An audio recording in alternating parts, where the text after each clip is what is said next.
Hello everyone, my name is Shuang Zhou. I'm from Vanderbilt University. Today, I'm going to present our work, FedACA, an adaptive, communication-efficient, asynchronous framework for federated learning. In current machine learning among edge devices, the devices will collect the data and then upload to the server. The server will use this data to train the model. However, during the situation, privacy concern rises. Since the server and edge devices might belong to different facilities, the devices don't want to share their data, which may contain sensitive information. So people turn to introduce federated learning. In federated learning, the edge devices will upload the models instead of the data. Here is the overview of the federated learning. At the beginning of each epoch, the server will send global model to the selected clients. After the clients receive the model, it will use their own data to train their own local model.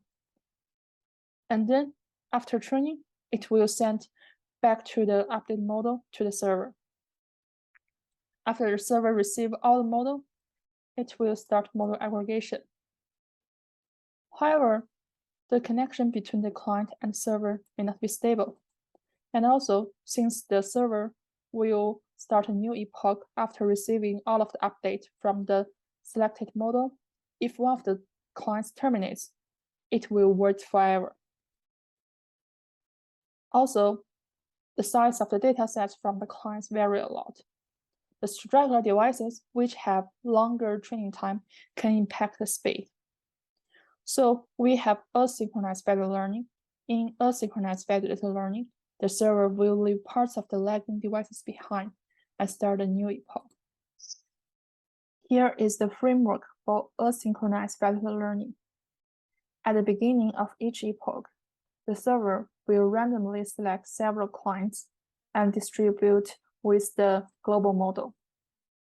And then, server will start a new epoch without waiting for all the updates. The advantage of the asynchronous federated learning is obvious, since the server will no longer waiting for the all lagging devices. It is robust to the stragglers and can save overall training time. However, since the communication is asynchronous, the clients might reply back to the server at the same time. The server can easily become a communication bottleneck. And also, the updates from the straggler devices are trained without the latest global model. The existence of the lagging devices will still affect the total accuracy. The server needs more epochs to train the target accuracy, so the communication cost overhead will increase. To overcome these limitations, we proposed FedACA, an adaptive, communication-efficient, and asynchronous federated learning framework. Our work has three goals. The first goal, we want to mitigate the impact of stragglers on model aggregation.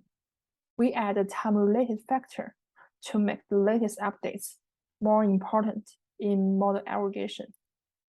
The second, we want to reduce the communication cost overhead. Since the communication cost is relevant to the size of the message, we reduce the size of the message by replying without the actual model hyperparameters if the update is not informative. The final goal, we want to optimize the communication logic between the clients and also server. In the previous, the server will not determine which clients will be selected. In our case, the server will choose which clients will be selected. Here is the figure of our framework. In a network, we have one central server and n clients. Each client has a feedback loop, and also the server has a feedback loop. The server and clients will communicate through the message. Inside the message, we not only have the model weight hyperparameters, we also have other parameters. They let the server have a better view of the current network. We first focus on the procedures on central server. After the server starts a new global iteration, it will first do the client selection. During the client selection, instead of randomly select the clients, the server will select X, the most non-similar clients for each epoch. Since the message which transmits between the clients and server contains the value that indicates the similarity between the global model and its local model, the server will sort all this value and select the smallest one. Then the server will distribute the global model to the selection and wait for the updates. If an update arrives, the server will first do the struggler control. The server will first do the struggler determination. Since there's a timestamp in the communication message, which the client receives from the server along with the global model and then send back to the server will use the timestamp to determine whether or not it belongs to the current epoch. If it's from the previous one, we will introduce the global model to add to the current local model. We also try to avoid a situation that the client will become the struggler again. For these strugglers, which have longer training time, we reduce the local steps. Then we move to the model estimation. Since the first part of the message is the model with hyperparameters, if the client chooses to upload without the actual model, since the update is not informative, the weight will be none. For these updates which are none, we do the model estimation by involving the global model and also the previous round local model. Then we will do the global model aggregation. We have a time-related factor P for the model aggregation. We added P with a straightforward idea. For the strugglers, which from previous epoch, will be punished by reducing the P. The clients which are selected in this epoch will be awarded by increasing the P. After added P and also the weight, we do the weighted aggregation and get a final global model. We then focus on the procedures on the clients. After the client receives the global model from the server, it will first do the local model training. In the traditional local training in federated learning, the client will use the global model to get its local model. In our case, we also want to focus on the previous local model. Since the distribution among all the clients are different, to get a better accuracy, we want to minimize the distance between the local model and also the global model. To make our update more informative, we want to maximize the distance between the current local model and previous local model. To achieve these goals, our loss functions has two parts: the basic loss function and also the loss function from contrastive learning loss function.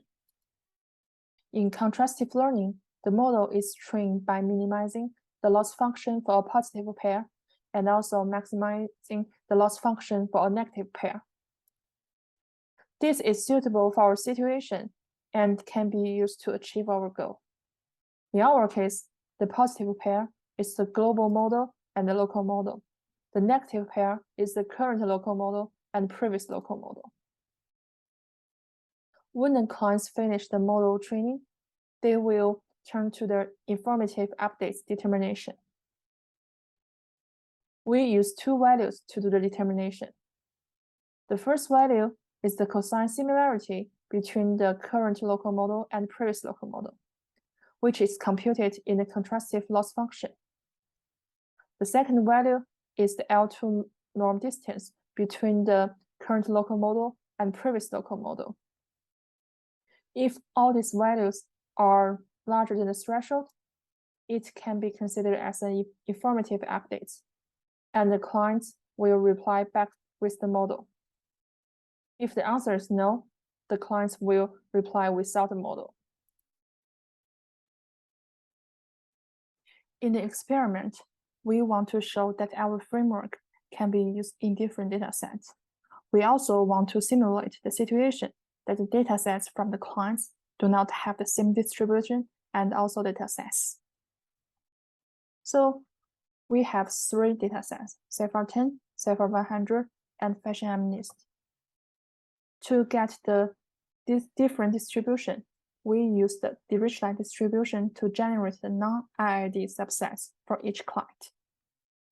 And also, we use 3 baselines to compare with our method: FedAverage, the synchronized traditional federated learning, FedProx, the synchronized federated learning to mitigate the non-IID data problem. Also, FedAsync, a baseline asynchronized federated learning approach. We also simulate the stragglers. We add an offset value to be the latency at each client side.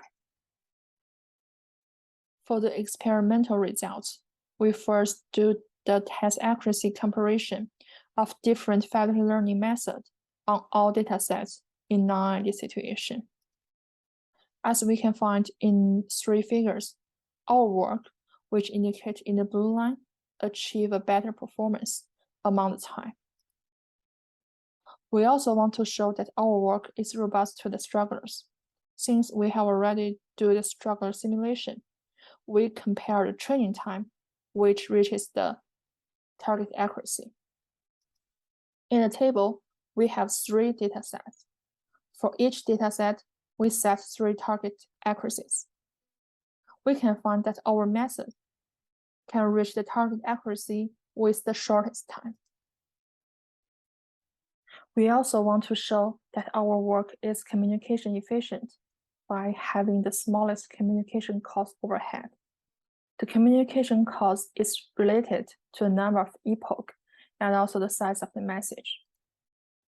In the figure, we can find that our work can achieve a better accuracy performance according to the epoch, and also upload the smallest amount of data. To be more specific, we compare the amounts of data that transmit between the edge devices and server to reach the target accuracy. We can find that our work saves a lot of bandwidth to reach the target accuracy. However, there are some limitations in our work. First, we don't consider a situation when we have extreme latency. In current straggler simulation, the latency is no longer than the half of the local training time. If the latency is longer than the half of the local training time, we don't have the chance to test it. And also, we don't consider a situation when partial message is missing. Since there are several parameters in the message, especially for the timestamp, if timestamp is missing, no matter from the server to client or the client to server, it will affect the final accuracy. So in the future, we will consider a situation that we miss the timestamp. For the conclusion, in our work, we proposed FedACA, an adaptive and asynchronized federated learning technique that can overcome communication bottlenecks and straggler problems. The results we have obtained show that our approach significantly reduced the communication overhead and also reduced the training time to reach the target accuracy. In the future, we will focus on the situation where the data at edge devices will not remain unchanged, and also the devices could be frequently offline and online during the training processes in the real network. Thanks for your listening and interest. If you have any question or idea for this work, please connect me through the email. Thank you.